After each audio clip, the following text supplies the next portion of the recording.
খবর সন্ধান ইউটিউব চ্যানেলে আপনাদের প্রত্যেকে স্বাগত জানাচ্ছি। আজকে 27 নভেম্বর 2025 সাল বৃহস্পতিবার। গতকালই ঘূর্ণিঝড় তৈরি হয়েছে, সেটা মালাক্কা প্রণালী সংলগ্ন জায়গাতে যে সিস্টেমটা ছিল সেটা একটা ঘূর্ণিঝড়ের আকার নিয়েছে। অন্যদিকে ভারত মহাসাগর এবং সংলগ্ন শ্রীলঙ্কা উপকূলের দিকে একটি সুস্পষ্ট নিম্নচাপ রয়েছে, এটাও শক্তি বাড়াবে এবং একটি ঘূর্ণিঝড় তৈরির আশঙ্কা রয়েছে। তো এই মুহূর্তে ভারতীয় আবহাওয়া দপ্তর যেটা জানিয়েছিলেন যে গতকাল ঘূর্ণিঝড় যেটা তৈরি হয়েছে, অর্থাৎ যার নাম সেনিয়ার ঘূর্ণিঝড়, সেই ঘূর্ণিঝড়টি আস্তে আস্তে পূর্ব দিকে এগোনোর সম্ভাবনা রয়েছে, অর্থাৎ এই দিকে এগোবে। আমরা লক্ষ্য করতে পারছি চীন সাগরের দিকেও একটা শক্তিশালী টাইফুন কিন্তু আমরা দেখতে পাচ্ছি। সুতরাং বড় একটা সিস্টেমের দিকে এই ঘূর্ণিঝড় সেনিয়ার এগোনোর একটা চান্সের বা সম্ভাবনার কথা জানিয়েছেন ভারতীয় আবহাওয়া দপ্তর। এবং আজকে সন্ধ্যা পর্যন্ত এই সেনিয়ার ঘূর্ণিঝড় আকারে থাকতে পারে, তারপর সেটা শক্তি হারাবে, এমনটাই তাদের আপডেট রয়েছে। আর এই যে সেনিয়ার ঘূর্ণিঝড়, এ থেকে বাংলা বা ভারতবর্ষের দিকে কোনো প্রভাব আসার সম্ভাবনা নেই, অবশ্যই সেটা আপনারা বুঝতে পারছেন, কারণ এটা অনেক দূরে চলে যাচ্ছে এবং ভারতীয় উপকূল থেকে অন্য রাষ্ট্রের দিকে চলে যাচ্ছে। তাই এর প্রভাব বাংলায় বা ভারতবর্ষের দিকে আসার কোনো সম্ভাবনা নেই, তাই এটা থেকে চিন্তার কোনো কারণ নেই। তাই অবশেষে যেটা আপনাদের জানাচ্ছিলাম, ভারতীয় আবহাওয়া দপ্তর কখন বলবেন যে ঘূর্ণিঝড় তৈরি হবে, তারা সেটা বলেছেন এবং সেই ঘূর্ণিঝড় তৈরি হয়েছে গতকাল। আজকে সন্ধ্যা পর্যন্ত তার অস্তিত্ব থাকবে, তারপর সেটা এই দিকে আরও সরে চলে আসবে এবং আস্তে আস্তে শক্তি হারিয়ে ফেলবে। তবে এর জন্য সতর্কবার্তা রয়েছে মৎস্যজীবীদের জন্য। মৎস্যজীবীদের বলা হয়েছে এই যে সেনিয়ার ঘূর্ণিঝড়, এর জন্য কিছু কিছু সমুদ্রের জায়গাতে তাদের যেতে নিষেধ করা হয়েছে 28 তারিখ পর্যন্ত, অর্থাৎ আগামীকাল পর্যন্ত। কোন কোন উপকূলে? প্রথম রয়েছে নিকোবর সংলগ্ন সমুদ্র, এছাড়া রয়েছে দক্ষিণ পূর্ব বঙ্গোপসাগর, সঙ্গে থাইল্যান্ড, মায়ানমার, এছাড়া রয়েছে মালয়েশিয়া এবং রয়েছে ইন্দোনেশিয়া। তো মায়ানমারের দিকে ততটা প্রভাব না থাকলেও মূলত ইন্দোনেশিয়া, থাইল্যান্ড এই সমস্ত উপকূলবর্তী সমুদ্রে যেতে নিষেধ করা হয়েছে। আশা করছি সেনিয়ার ঘূর্ণিঝড়ের আপডেটটি আপনারা বুঝতে পেরেছেন, তাই এটা নিয়ে আর কোনো কথা বলছি না। এবার সরাসরি ভারতীয় উপকূলের দিকে চলে আসছি। এখানেও নতুন করে আরেকটি সিস্টেম তৈরি হয়েছে, যেটা গত কয়েকদিন ধরে বলছিলাম। এ সম্পর্কেও ভারতীয় আবহাওয়া দপ্তর নতুন করে একটা আপডেট দিয়েছেন। তো আজকের দিকে এই যে সুস্পষ্ট নিম্নচাপ শ্রীলঙ্কা এবং ভারত মহাসাগর সংলগ্ন জায়গাতে রয়েছে, সেটা আজকে একটা গভীর নিম্নচাপে পরিণত হবার কথা ভারতীয় আবহাওয়া দপ্তর বলেছেন। এবং গভীর নিম্নচাপ তৈরি হবার পর সেই নিম্নচাপ আস্তে আস্তে উত্তর এবং উত্তর পশ্চিম দিকে এইভাবে এগোবে এবং এটা বাংলার দিকে কি আসবে, কি বলছেন তারা বলছেন বাংলার দিকে আসবে কি আসবে না তার কোনো আপডেট নেই। তারা এটা বলতে চাইছেন যে তামিলনাড়ু, পুদুচেরি, করাইকল এদিকে আসার সম্ভাবনা রয়েছে এবং তাদের এই আপডেট রয়েছে। বিশেষ করে আজকে প্রধানত গভীর নিম্নচাপে রূপান্তরিত হলো, আগামীকাল এই সিস্টেমটা আরও শক্তিশালী হবে। শক্তিশালী হবার পর কি হবে তার আপডেট এখনও পর্যন্ত আমরা পাইনি। এটা ঘূর্ণিঝড়ে রূপান্তরিত হবে কি না এখনও আবহাওয়া দপ্তর জানাননি। শুধু তারা এটা বলেছেন উত্তর এবং উত্তর পশ্চিম দিকে এগোবে এবং সেটা আগামীকাল আরও শক্তি বাড়াবে। এরপর আমরা মডেলের ওপর অবশ্যই নির্ভর করব, কারণ মডেল ছাড়া আর কিছু জানার আমাদের অপশন নেই। আমরা সরাসরি চলে এসেছি আগামীকাল দেখতে পাচ্ছি অতি গভীর নিম্নচাপ থেকে আস্তে আস্তে সেটা ঘূর্ণিঝড় হওয়ার পথে এগোচ্ছে। 29 তারিখের দিকে সেটা একটা ঘূর্ণিঝড় হবার প্রবল সম্ভাবনা রয়েছে। আমরা যদি দেখি তার গতিবেগটা কত থাকতে পারে, দেখুন প্রায় 69 কিলোমিটার প্রতি ঘন্টায়। সুতরাং একটি ঘূর্ণিঝড় তৈরি হচ্ছে শ্রীলঙ্কা এবং ভারত মহাসাগর সংলগ্ন জায়গায় যে সিস্টেমটা রয়েছে। এবার 30 তারিখের দিকে সিস্টেমটা আরও উত্তর এবং উত্তর পশ্চিম হয়ে এগোচ্ছে, অর্থাৎ দিকে এগোচ্ছে এবং আরও শক্তি বাড়াচ্ছে। শক্তি বাড়িয়ে তার সম্ভাবনা রয়েছে প্রায় 75 থেকে 78 কিলোমিটার প্রতি ঘন্টায় গতিবেগ অর্জন করবে।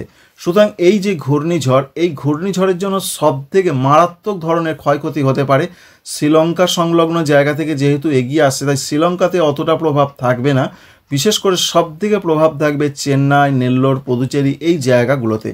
তো আমরা একবার দেখার চেষ্টা করব কোথায় আছড়ে পড়ার সম্ভাবনা রয়েছে একেবারে চেন্নাই সংলগ্ন জায়গায়। তার কেন্দ্রবিন্দু অর্থাৎ ঘূর্ণিঝড়ে যাকে চোখ বলা হয়, সেই চোখটা পুরোপুরি রয়েছে চেন্নাইয়ের ওপর। সুতরাং কি ভয়ানক পরিস্থিতি এখানে হতে পারে। যেমন দমকা ঝড়, তেমনি ঝড় বৃষ্টির একটা প্রবল চান্স বা সম্ভাবনা রয়েছে।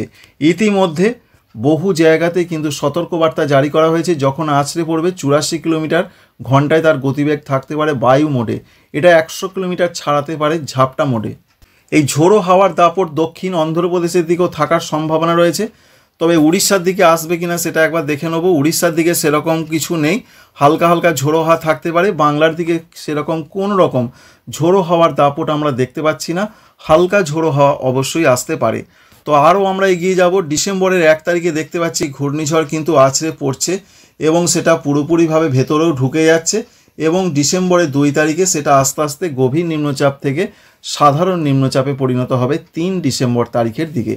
যেটুকু আমরা এখনও পর্যন্ত পূর্বাভাস পাচ্ছি তাদের সব থেকে বেশি বিপর্যয়টা হবে এই জায়গাটার মধ্যে। এই জায়গার মধ্যে পড়ছে দক্ষিণ অন্ধ্রপ্রদেশ এবং রয়েছে তামিলনাড়ু, রায়লসীমা, এই সমস্ত জায়গাতে প্রচণ্ড প্রচণ্ড প্রভাব পড়বে, যেমন ঝড় তেমনি বৃষ্টি। এরপর আমরা দেখার চেষ্টা করব বৃষ্টির আপডেট কি পাচ্ছি। আমরা অবশ্যই দেখছি ECMWF এই মডেল থেকে, সেটা আপনাদের জানিয়ে দিলাম। GFS মডেল কি দেখাচ্ছে সেটাও একবার দেখিয়ে দেওয়ার চেষ্টা করব।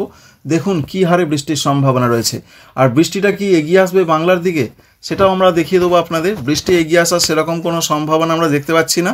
সুতরাং বৃষ্টিটা যেটা আমরা দেখতে পাচ্ছি উড়িষ্যার ভুবনেশ্বর পর্যন্ত কিছুটা আসতে পারে, তারপর আর বৃষ্টি আসার সম্ভাবনা বাংলার দিকে নেই।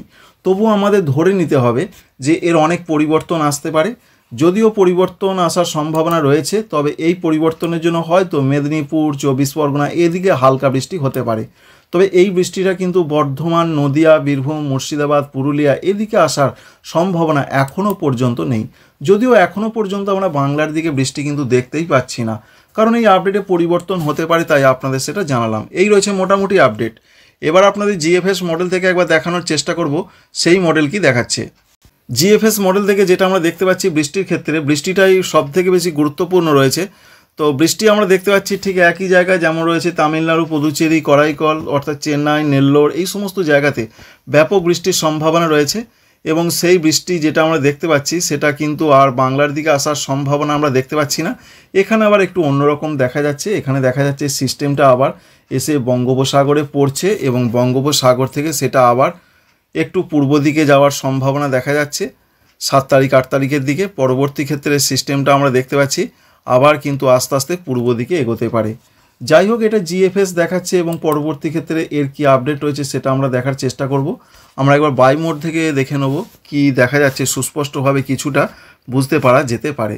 তো বাই মোড থেকে একবার চলুন দেখিনি। বাই মোড থেকে যেটা দেখতে পাচ্ছি আমরা, প্রথমে সিস্টেমটা অবশ্যই আসছে এবং আছড়ে পড়ার মতন উপকূলের সম্ভাবনা রয়েছে, তবে একেবারে যে সম্পূর্ণ ঢুকে যাবে সেরকম কিন্তু GFS দেখাচ্ছে না। তবে পরবর্তী ক্ষেত্রে উপকূল টাচ করে সেটা আবার কিন্তু পূর্ব দিকে এগিয়ে আসার সম্ভাবনা রয়েছে এবং সিস্টেমটা শক্তিশালীও রয়েছে।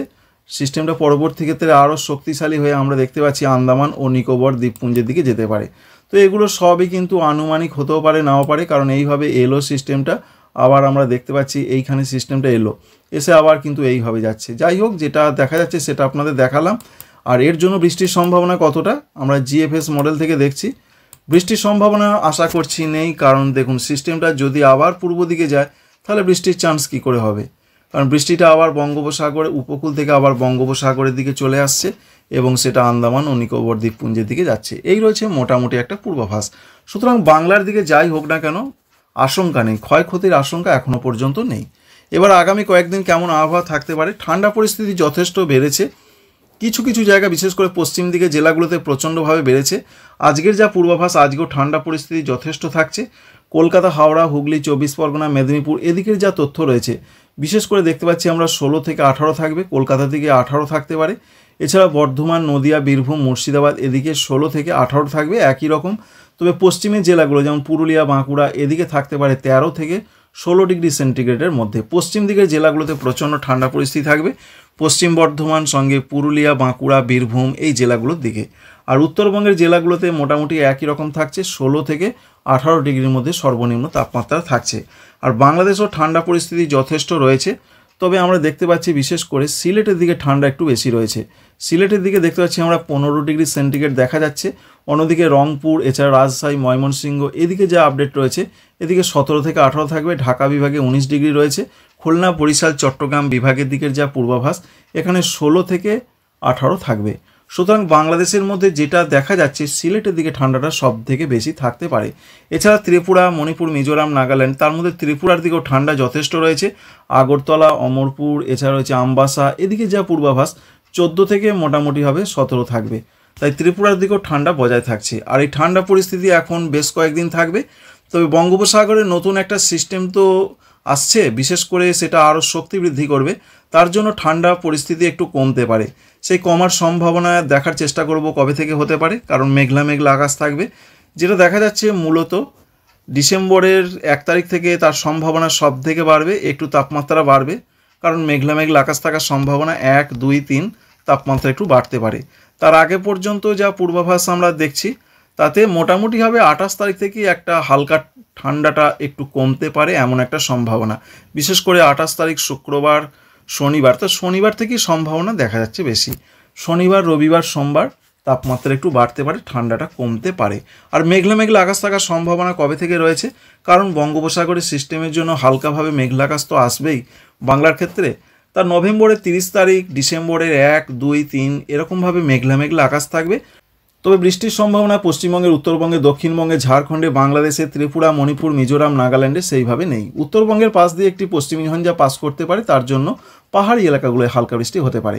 এই ইনফরমেশন বা আপডেট আশা করছি আপনাদের ভালো লাগবে, কাজে লাগবে। লাইক করবেন, চ্যানেলকে সাবস্ক্রাইব করবেন। আপনি কোন জেলা থেকে দেখছেন অবশ্যই জেলার নাম জানাবেন, এবং আপনার ওখানে আবহাওয়া পরিস্থিতি কেমন রয়েছে আমাদের কমেন্ট করতে ভুলবেন না। Thanks for watching.